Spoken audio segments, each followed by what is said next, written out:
आप देख रहे हैं द जस्टिस हिंदी और आज बड़ी खबर बरेली से है।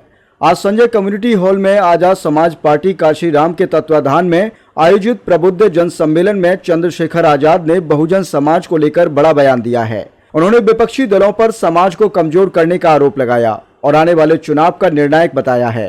पूरी खबर विस्तार से जानिए। बरेली में आयोजित इस सम्मेलन में मुख्य अतिथि चंद्रशेखर आजाद ने कहा कि सम्मेलन बहुजन समाज के अधिकार, आत्मसम्मान और भविष्य की दिशा तय करने में मील का पत्थर साबित होगा।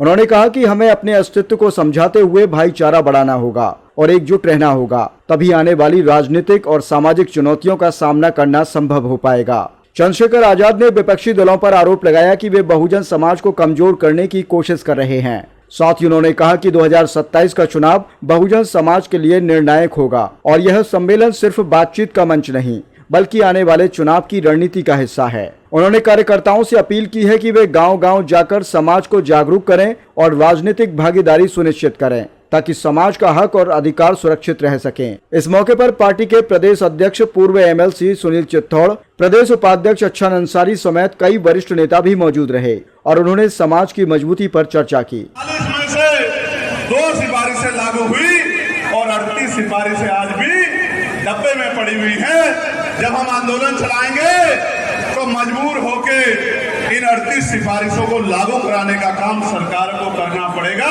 इसलिए मैं आपसे पूछना चाहता हूं, क्या मंडल के कमीशन की सारी सिफारिशें लागू होनी चाहिए?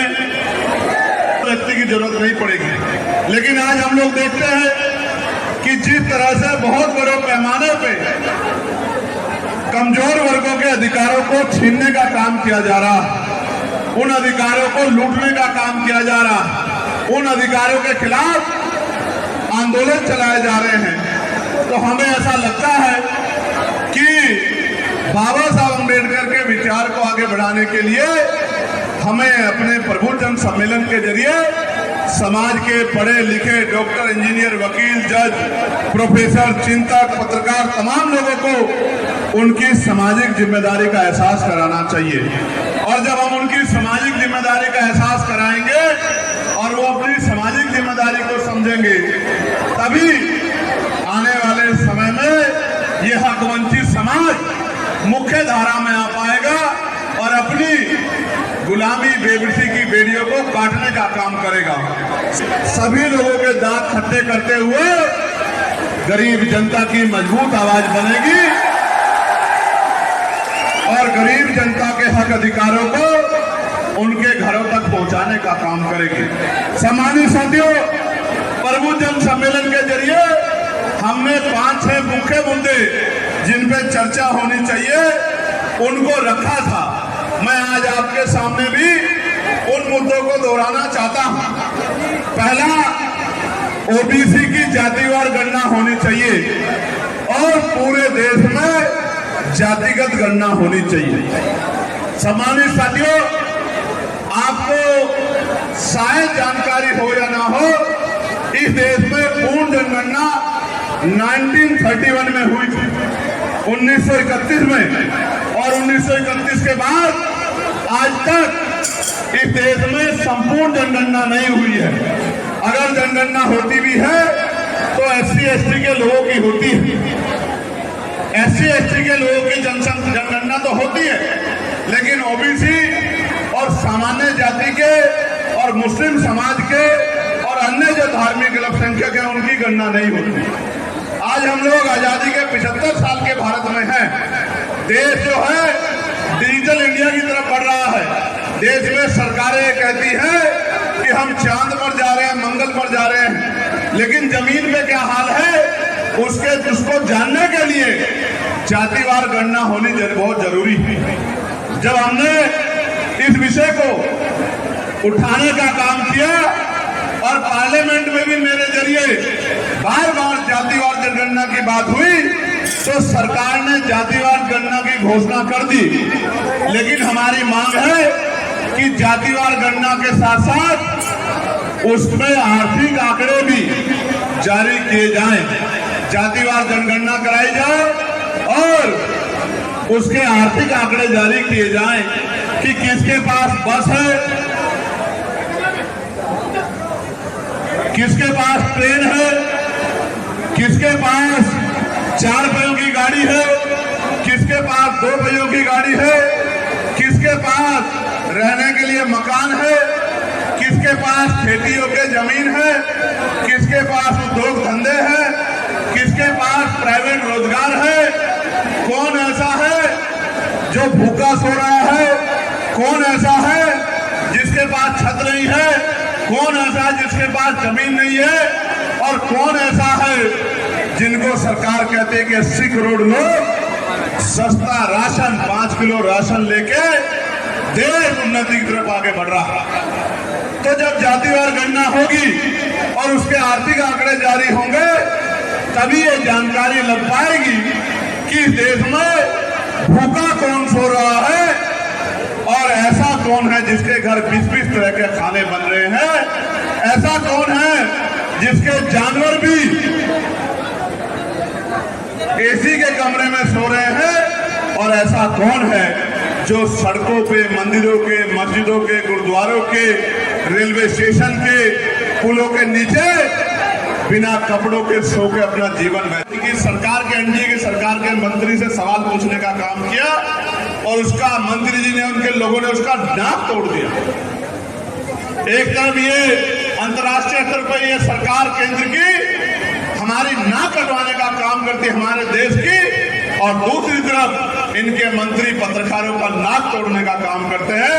जैसे कंपटीशन चल रहा हो कि कौन कितना बेहतर नाक तोड़ेगा और पत्रकारों को गड्ढे में झोंकने का काम करेगा। मैं आपको विश्वास दिलाना चाहता हूं कि जब आजाद समाज पार्टी के हाथ में ताकत होगी, किसी गरीब के साथ अन्याय नहीं होगा, ना किसी की बेटी के साथ, ना उसकी जमीन के साथ, ना उसके कारोबार के साथ।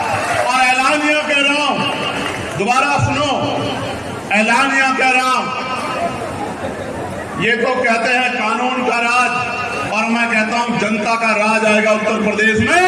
निश्चित कमान आजाद समाज पार्टी के हाथ में होगा। कैसा राज?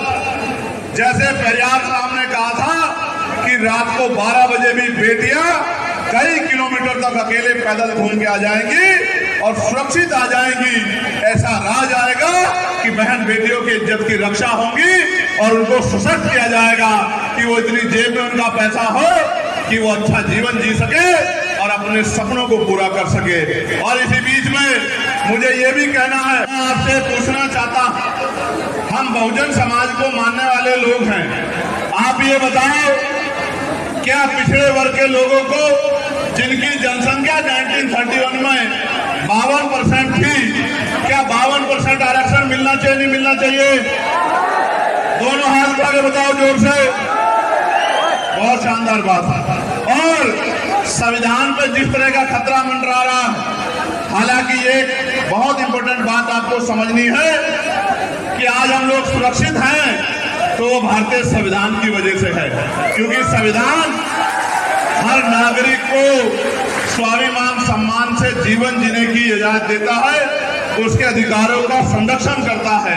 ये संविधान ही है जिसकी वजह से मेरे जैसे प्राइमरी स्कूल के हेडमास्टर का बेटा आज लोकसभा का देश की सबसे बड़ी पंचायत का मेंबर है और उस पंचायत में खड़े होकर आपके हितों के लिए लगातार संघर्ष कर रहा है। प्यारे साथियों, हमारी तीसरी मांग ये थी उस प्रबुद्ध सम्मेलन के जरिए कि जब भारतीय संविधान ये कहता है कि जाति धर्म के आधार पर किसी के साथ भेदभाव नहीं किया जा सकता है, कोई किसी का शोषण नहीं कर सकता है, तो आज भी देश में आदिवासियों पे, दलितों पे, पिछड़ों पे, सिखों पे, जैनों पे, बौद्धिस्टों पे और बहुसंख्यक रूप से जिनके ऊपर ये किताब लिखी गई, जंग आजादी और मुसलमान, इन मुसलमान भाइयों को जो अत्याचार हो रहा है, ये सरकारें रोकने में कामयाब क्यों नहीं हो रही?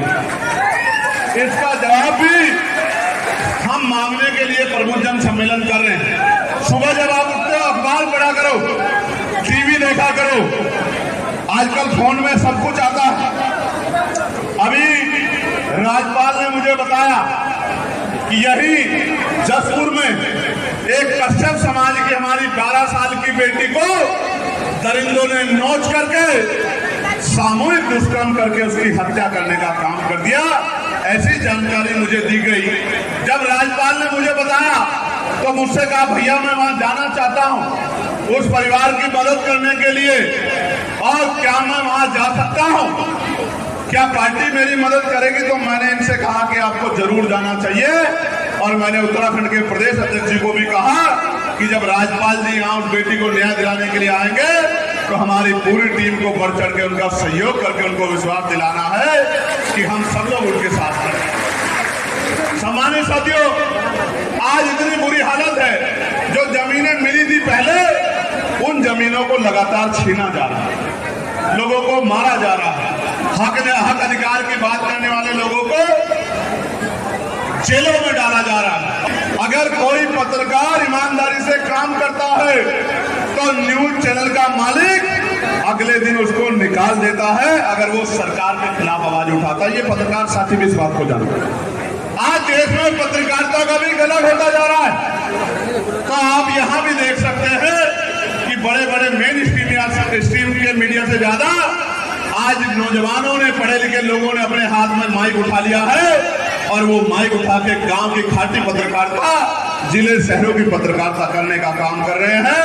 और जो काम मुख्य पत्रकार मीडिया नहीं कर पा रही है उस काम को भी करने का काम कर रहे हैं। मैं तो कई बार देखता हूं कि जिन विषय को मैं उठाता हूं और ग्रामीण पत्रकार उस विषय को दिखाने का काम करते हैं, बाद में बड़े बड़े चैनल्स भी वहीं से वीडियो उठा के उस खबर को चलाने का काम करते हैं। मैं पुनः मीडिया के, ग्रामीण क्षेत्रों के मीडिया के भाइयों का बहुत बहुत धन्यवाद करता हूं कि उन्होंने पत्रकारिता के स्वरूप को बदल के रख दिया।